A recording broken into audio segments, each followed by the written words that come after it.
Bapa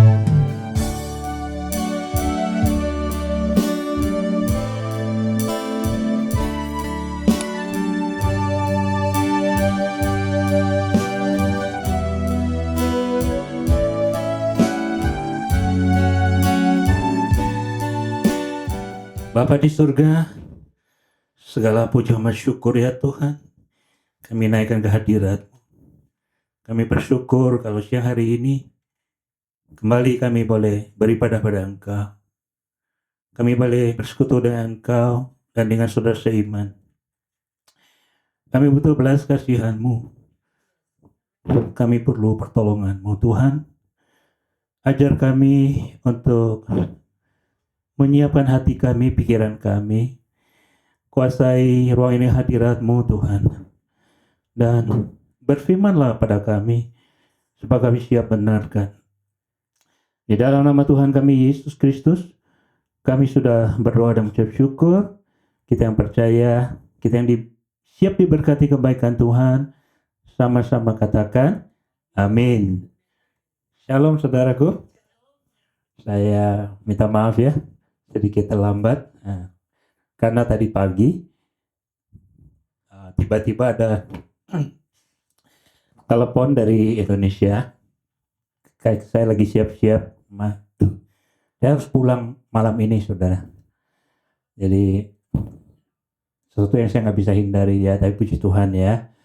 Nah di tengah jalan tadi, di luar kekuasaan manusia, something happen, mungkin accident, mungkin ada gomboran motoris sehingga jalanan sangat macet ya. Jadi saya minta maaf ya, tapi kita tetap sukacita, amin. Yang sukacita tepuk tangan dong untuk Tuhan kita ya, haleluya. Selamat datang bagi yang saya belum kenal ya, nanti kita kenalan. Yang paling bahagia hari ini anak kesayangan Tuhan Jojo dan teman yang kita kasihi. Hari ini dia sangat berbahagia. Dia merasa orang yang paling tampan.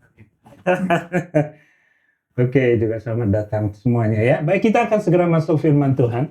Hari ini kita akan sharing tentang berkat dari ketaatan. Ya, ayatnya dua raja-raja betul? Dua raja-raja pasal 4 ayat 38 sampai 44 akan dibaca secara bergantian seperti biasa. Ayat pertama akan dibacakan oleh Saudara Handi karena suaranya merdu. Dan ayat kedua saudara, demikian seterusnya. 2 Raja-Raja pasal 4 ayat 38 sampai 44. Elisa kembali ke Gilgal pada waktu ada kelaparan di negeri itu. Dan ketika pada suatu kali rombongan nabi duduk di depannya, berkatalah ia kepada bujangnya, taruhlah kuali yang paling besar di atas api, dan masaklah sesuatu makanan bagi rombongan nabi itu. Lalu keluarlah seorang dari mereka ke ladang untuk mengumpulkan sayur-sayuran. Ia menumbuk seluruh dia dan memetik dari padang labu liar. Terangkut penuh dalam jubahnya. Sesudah dia pulang, teruslah ia mengiris-irisnya dalam kuali masakan tadi, sebab mereka tidak mengenalnya. Kemudian dicendoklah dari makanan tadi bagi orang-orang itu untuk dimakan, dan segera sesudah mereka memakannya, berteriaklah mereka serta berkata, maut ada dalam kuali itu, hai abadi Allah, dan tidak tahan mereka memakannya. Tetapi berkatalah Elisa, ambillah tepung, lemparkannya itu ke dalam kuali, serta berkata, cendoklah sekarang bagi orang-orang ini, supaya mereka makan. Maka tidak ada lagi suatu bahaya dalam kuali itu. Datanglah seorang dari Baal Salisa dengan membawa bagi abadi Allah roti hulu hasil, yaitu 20 roti jelai serta gandum baru dalam sebuah kantong. Lalu berkatalah Elisa, berilah itu kepada orang-orang itu supaya mereka makan. Tetapi pelayannya itu berkata, bagaimanakah aku dapat menghidangkan ini di depan 100 orang? Jawabnya, berikanlah kepada orang-orang itu supaya mereka makan, sebab beginilah firman Tuhan, orang akan makan bahkan ada sisanya. Lalu dihidanglah di depan mereka. Maka makanlah mereka dan ada sisanya sesuai dengan firman Tuhan. Puji Tuhan. Ini cerita apa, saudara tahu? Tadi terjadi kelaparan, saudara ya. Nah, kalau sudah terjadi kelaparan, berarti saudara pernah ngalamin nggak kelaparan? Pernah ya. Pernah ngalamin doku sudah no more Lord, no helping, ya. Terus kredit card gosok terus sampai batas limit, betul? Kalau saudara ngalamin itu, saudara mengerti ya. Saya pun pernah alami. Kami pernah alami waktu Krismon, ya, ijazah saya nggak laku. Ya, pengalaman kerja saya nggak laku. Biasanya tiap melamar pasti ada respon. Karena dari pengalaman kerja dan sebagainya, hari itu kami pada posisi di bottom, diinjak-injak, ya. Udah tahu apa yang terjadi? Saya aja udah, wah, saya give up. Ya, tapi itu hebatnya seorang ibu. Wanita itu strong, dia bangkit. Kita berdoa. Oke. Di tengah lamaran yang nggak ada respon, ketika kita berdoa, lamaran satu-satunya, Kompas lagi. Anda tahu saingannya Kompas, ya. Dan tiba-tiba satu-satunya, saya tuh lama udah puluhan nggak ada respon. Dia yang tidak kerja karena saya yang kerja, waktu itu ambil alih, dia lamar satu-satunya, Kompas panggil. Iya. Dan ketika Kompas panggil, interview. Dan waktu interview, selesai, dia pulang, rupanya ada teman sekolahnya, betul ya? Sama-sama orang Lampung, sekolah di situ, kerja di situ, ngintip. Ya, kayaknya aku kenal itu, istri saya ini, karena orang Lampung. Nggak lama dia telepon. Lu ngelamar? Iya, gimana? Ya, aku direspon baik. Masa, kamu diterima? Iya, ditawarin. Dia tahu nggak, posisi kamu itu sebenarnya sudah ada yang diterima. Jadi, you impossible diterima, gitu loh. Kok bisa? Ya, aku juga nggak tahu. Pokoknya aku diterima, ditawarin. Di situ kita ngerti. Ketika kita taat, kita berdoa. Situasi boleh kelaparan, betul? Bencana boleh di depan hidung. Kuasa orang doa. Rupanya bos itu geser orang yang sudah diterima. Impossible, man. Dia udah deal kok, betul ya? Nggak minta mobil, dikasih mobil. Nah itu, apa yang tidak kita pikirkan, itu yang Tuhan sediakan. Ketika kita ketika kita itu janji Tuhan. Ya, nah, ini kisah sama. Sedang terjadi kelaparan, yang membuatkan siapa? Nabi Elisa sendiri, buat 7 tahun lagi kelaparan. Dan hebatnya ketika terjadi kelaparan, pertanyaan saya, dia kabur atau dia datang kenapa kelaparan itu? Dia datang, saudara. Hari-hari ini, susah cari hamba Tuhan seperti begini. Ya, kalau saudara lagi banyak hepeng, banyak duit, pendeta semua, halo, shalom. Masih ingat nggak dulu aku yang doain usaha kamu waktu kamu sakit, aku yang doain. Jangan lupa dong perpuluhan. itu ngetren, itu bukan rahasia. Ya, banyak hamba Tuhan hari ini ngaku sebagai nabi. Saya sih nggak iri. Ya, banyak hamba Tuhan sekarang ngaku sebagai apa lagi? Rasul. Pertanyaannya sama nggak dengan rasul zaman dulu? Sama nggak dengan Nabi Yesaya? Nabi Yesaya sebagai nabi, hidupnya, endingnya sudah tahu diapain? Digergaji badannya beladuk. Wajar dia disebut nabi. Ya, rasul sama. Semua murid Yesus matinya tidak ada yang enak. Ya, itu pantas disebut rasul. Ya, hari ini, ya, sudah tahu sendiri saya. Oke. Nah, saya sedang dengan hamba Tuhan ini, Nabi Elisa, di tengah jemaatnya yang lagi susah, kelaparan, dia bisa melarikan diri. Tapi dia datang ke situ, menyampaikan suara pengharapan. Betul? Menyampaikan satu, kabar baik gitu loh. Ya, dia menyampaikan apa? Bahwa Tuhan itu Allah yang menyediakan. Amin. Dia menyediakan makanan rohani untuk jemaat yang lagi kelaparan secara fisik, kelaparan juga secara rohani.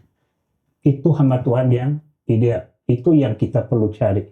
Ya, hari-hari ini agak sulit, saudara ya.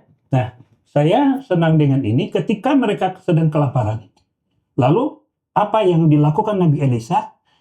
Ya, tiba-tiba di ayat 9, ya, berkatalah, saya mulai dari 38, Elisa kembali ke Gilgal pada waktu ada kelaparan di negeri itu, dan ketika pada suatu kali rombongan Nabi, jadi rombongan Nabi ini adalah hamba-hamba Tuhan, karena ada sekolah Alkitab, sekolah hamba Tuhan, ya, berkatalah ia, si Nabi Elisa ini, kepada bujangnya, taruhlah kuali yang paling besar, artinya don't worry, ya, Tuhan pasti sediakan makanan di atas api, masak sesuatu. Ya, masak sesuatu. Nah, lalu keluar seorang yang punya inisiatif, dia ambil sayur-sayuran, kemudian dia coba memasak di situ, sembarangan ambil, memang orang ini nggak dikenal, ya. Dan ketika mereka mulai memasaknya, apa yang terjadi? Mereka coba makan, lalu berarti ada maut di dalam kuali. Bahaya ini, gitu ya. Nah, ini pelajaran. Artinya apa? Kadang-kadang kita mesti berhikmat juga. Kalau orang yang nggak kita kenal, ya kita percayakan pelayanan penting, bisa tidak baik juga. Ya, sebaiknya kita mengenal seseorang ketika kita mempercayakan hidup kita. Pelayanan yang sangat penting. Ya, kita perlu hikmat dari Tuhan. Tapi kalau sudah terlanjur terjadi, ternyata di dalam kuali itu ada maut, ya kita juga nggak perlu khawatir. Karena ada selalu solusi dari Tuhan. Ada hamba Tuhan yang luar biasa. Nah, hari ini kita semua punya kuali. Ya, saya nggak tahu apakah ada maut di dalam kuali kehidupan saudara apa tidak. Ya, mungkin di dalam pelayanan ada masalah. Itu ada maut. Mungkin dalam rumah tangga ada problem, ada maut. Ya, bisnis sedang digoncang. Mungkin kesehatan dalam kuali kehidupan kita ada maut. Tapi Tuhan selalu memberikan kita solusi. Apa solusinya? Ketika ada maut, Nabi Elisa tenang. Apa dia bilang? Lemparkan gandum. Kenapa lemparkan gandum? Bisa hilang maut itu. Bisa terserap racun itu. Dan tidak ada yang mati. Apakah gandum itu? Bicara siapa? Yesus. Ya, gandum itu dapat dari mana? Dari bulir-bulir gandum yang dikeras. Dihancurkan. Supaya bisa jadi roti kehidupan. Itu simbol Yesus waktu dihancurkan di atas kayu salib. Makanya dia berkata, aku roti hidup. Barang siapa makan roti ini, ya tidak akan mati. Nah, saya bersyukur Ibu Pendeta kita punya karunia penglihatan. Dan saya yakin sangat tajam karena beliau nggak kenal kita, ya, nggak kenal Bu Feni, Bu Maria nggak tahu saya di dalam, tapi dia bisa sebutkan dengan baik. Nah, kalau di Jakarta kayak gini, ya, laku keras. I know, laku keras. Kenapa? Saudara tahu pejabat-pejabat walaupun mereka orang Muslim, mereka cari anak Tuhan loh untuk didoakan, minta nasihat, contoh. Saudara dengarlah Dalton lah, bukan Asia kan, Dalton ini aku kenal baik. Zaman SBY, ya mau apa itu ngadep dia. Nah, sekarang anaknya SBY, siapa namanya? AHY. Kemarin dia tanya sama Dalton nih, saya mau gabung ke partai 02 atau gimana? Lalu dinasihatkan, mungkin Pak ikutin ya, dia demen urusan politik, dia paham betul ya. Dia tanya sama Dalton, artinya apa? Langkah saudara kalau hamba Tuhan hari ini punya karunia seperti itu. Iya, tapi kalau dikasih penglihatan yang menegur saudara nggak boleh marah. Misalnya menegur dosa, you punya problem loh, kamu terikat loh. Ya bersyukur gitu, ada yang mengingatkan. Ya, nah saya bersyukur juga ibu ini minggu lalu saya ingat setelah ibadah selesai kita bersama. Ibu ini bilang, Pak Bidip, aku dikasih penglihatan loh. Ya, kamu punya beban di sini, langsung Tuhan angkat, benar? Tuhan salami, itu good news. Ya, lalu yang luar biasa Tuhan kasih apa? Roti, sama. Artinya saya sedang punya problem bagi saya. Memang saya punya beban berat dan punya masalah, bahkan ada roh maut yang mengintai saya. Betul ya? Tapi Tuhan kasih solusi. Amin, kasih tubuh Kristus. Kasih gandum. Karena hanya roti kehidupan yang bisa menyerap semua dosa saya.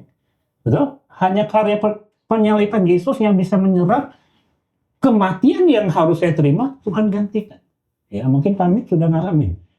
Ya, maaf kata nih, dia sudah bersaksi. Istrinya sudah beli kuburan sebenarnya.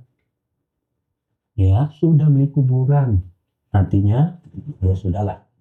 Tapi kalau Tuhan izinkan hidup, nggak ada yang bisa. Jadi hari ini di tengah-tengah kita, ya sudah lihat, ya kita semua punya koalisi yang mengandung maut, mengandung racun. Karena si iblis selalu mengintai kita. Ya, gimana destroy kita? Ya, nggak bisa cara kasar, cara halus. That's why kita perlu fellowship dengan Tuhan lewat perjamuan kudus, amin. Ya, lewat tubuh Kristus. Nah, ketika itu dilakukan, mereka berteriak, ya. Nah, ayat 44. Tetapi berkatalah Elisa, ambillah tepung, lemparkannya lah ke dalam kuali sambil berkata, cedoklah sekarang bagi orang-orang ini supaya mereka makan. Maka tidak ada lagi sesuatu bahaya di dalam kuali. Puji nama Tuhan. Ya, nah setelah tidak ada mau diselamatkan, di ayat 42 dikatakan, datanglah seseorang dari Baal Salisa dengan membawa apa? Dengan membawa bagi abdi Allah. Ada orang dari Baal Salisa, ya, bawa sesuatu roti untuk si Nabi Elisa, namanya roti hulu hasil. Roti hulu hasil ini roti yang sangat kecil, yaitu cuman 20 jelai serta gandum baru di dalam sebuah kantong. Lalu berkatalah Nabi Elisa ini, berilah itu kepada orang-orang ini supaya mereka makan. Tetapi pelayan itu berkata, bagaimanakah aku ini dapat menghidangkan ini di depan 100 orang? Ya, jawabnya, berikanlah pada orang-orang itu supaya mereka makan. Sebab beginilah firman Tuhan, orang akan makan, bahkan akan ada sisanya. Nah, amin ya. Roti jelai 20 kecil, kasih ke si hamba Tuhan. Itu haknya hamba Tuhan. Ya, kalau hamba Tuhan yang di Jakarta dikasih begitu, kelihatan iri. Ya, ini jatahku. Ya, sorry. Tapi inilah hebatnya Nabi Elisa yang saya bilang, hari-hari jarang ketemu hamba Tuhan seperti ini. Walaupun itu jatah dia nggak makan sendiri. Dia memberikan pada 20 orang itu. Mereka sedang kelaparan. Memang ini haknya aku. Tapi aku punya hati yang mengasihi. Aku menyampaikan suara pengharapan. Aku suruh bagi. Walaupun 20. Tapi hamba ini berdebat lagi. Oh man, 20 jelai kecil-kecil ini 100 orang. Nah yang 80 ngamuk mau kebagian. Ya kan? Gimana mau bagi? Seringkali kita begitu ya. Logika bilang plan A. Tuhan bilang no, plan B. Tapi Tuhan nggak masuk akal. Gimana? Nah disinilah dibutuhkan ketaatan. Ya, ketika saudara percaya sama Tuhan, saudara berani ambil yang B, dan saudara tinggalkan logika saudara nggak perlu berdebat sama Tuhan. Bagi Tuhan tuh sangat mudah. Ya amin ya, just obey, taat saja. Ketika yang 20 itu dibagikan, sesuai firman Tuhan, Nabi Isa, nggak usah khawatir. Orang akan makan, dan akan ada lebih, don't worry. Dan ketika hamba Tuhan ini taat, dibagikan. Dan sesuai firman Tuhan, tidak ada kekurangan. Amin. Hari ini, pesan saya itu, ya belajar taat, jangan berdebat. Saya pun sama. Ya, saudara tahu saya selalu dikomplain, masukan dari Ibu Gembala. Pak Mide, kalau bisa hari Minggu janganlah jam 12 cabut, jam 12 cabut sampai Pak. Hey, I know you're very busy. You come and go like a wind. Oh my God, I'm not a wind. Ya. Memang saya kalau jam 12 harus berangkat, sedih hatinya. Tapi karena saya janji. Tapi karena didoakan 2 minggu lalu, saya ya di cancel sama orang yang mau meeting sama saya, jadi bukan salah saya. Nah, tapi hari ini jujur kata, karena saya khotbah ini saya ditegur. Jadi semalam saya ditegur, you khotbah ketaatan. Kemarin aku nyindir si ibu yang apa tuh? Bu Ajun lah, gayanya gini suruh pilih kerja gitu kan. Padahal saya sama juga. Jujur ya, kita orang biasa. Saudara berat, mungkin Ibu ini juga sama. Jojo orang kerja ngerti. Gimana nggak ada dokumen? Siapa yang mau tahu? Berat, I know. Sama dengan saya. Tapi tadi pagi saya ambil keputusan. Ya, saya tag teman saya itu. Saya bilang, sorry lah. Kayaknya saya nggak mau teruskan lagi karena ya saya cari-cari alasan. Saya mau bilang, ya Hari Minggu ya saya harus melayani dan sampai tuntas begitu. Ya, saya tadi pagi saya cek. Dan itu tentu pengorbanan yang besar secara income, ngerti ya. Tapi saya ditegur. Nah, saya kasih ilustrasi sebagai penutup. Nah, saya tahu mukanya sudah mulai ada yang fagolan. You sih datang telat sih. I know. Ya. Sebagai ilustrasi. Jadi ada contoh, Bapak punya anak tamat SMA. Ya, kalau tamat SMA, setelah tamat SMA, bilang ke Papa, saya kan mau tamat SMA minta hadiah dong. Hadiah apa? Ya hadiah mobil dong. Boleh kata papanya. Kamu tamat SMA sudah punya SIM, bisa. Saya Papa kasih mobil, tapi ada syaratnya. Apa itu? Ya kamu kalau rambutnya masih gondrong kayak gitu, Papa nggak mau kasih, itu gaya benar gitu. Ini mesti potong. Nah ini langsung masuk ke kamar berdoa, dia baca Alkitab. Setelah baca Alkitab, dia ngomong ke papanya, Papa, ini aku baru baca Alkitab. Saya baca Alkitab, Samson itu rambutnya gondrong. Ya kan? Tuhan Yesus gambar saya juga gondrong. So Alkitabiah kalau saya potong rambut. Nah, papanya juga baca Alkitab. Ya sudahlah kalau kamu tidak mau taat ya, Papa juga baca Alkitab. Papa baca Alkitab, Samson kemana-mana nggak naik mobil. Tuhan Yesus pernah juga jalan kaki. Jadi batal saja itu mobil. Karena apa? Tidak taat. Sama dengan kita hari ini ya. Jadi jangan berberat sama Tuhan. Kalau Tuhan sudah kasih perintah, jalan saja. Pasti Tuhan sediakan. Amin? Ya, kita berdoa ya. Bapa di surga, sungguh kami bersyukur Tuhan. Walaupun firman itu begitu singkat, tapi kami mengerti satu pesan Tuhan. Tuhan mau ajar kami taat, sebagaimana Abraham taat. Kemanapun dia pergi, dia tidak tahu tujuannya Tuhan. Tapi satu hal yang dia tahu, Allah yang sembah, Allah yang tidak pernah mengecewakan, Allah yang selalu menepati janji. Ketika kami setia, Engkau pun akan setia pada kami ya Tuhan. Terus ajar kami, bimbing kami hari demi hari dengan firman-Mu, supaya langkah kami tidak goyah. Ketika badai kehidupan datang, kami tahu Engkau ada di tengah-tengah kami. Ketika kami sakit, kami tahu Engkaulah penyembuh kami. Ketika kami diombang-ambing oleh gelombang kehidupan, Engkaulah jangkar yang kuat. Ketika kami diintimidasi, didakwa oleh iblis Tuhan siang dan malam, kami bersyukur, kami tahu Engkaulah pembela yang ajaib itu Tuhan. Terus berkarya di gereja ini, berkarya di setiap jemaat yang sudah hadir. Sungguh mereka perlu pertolongan-Mu. Kami semua berserah penuh hari ini Tuhan. Lawat kami, berkarya dalam kehidupan kami. Pimpin hidup kami Tuhan. Kami setia sampai pada waktunya Tuhan. Dalam nama Tuhan Yesus kami sudah berucap syukur. Kita yang percaya, kita yang diberkati kebaikan Tuhan. Sama-sama katakan, amin.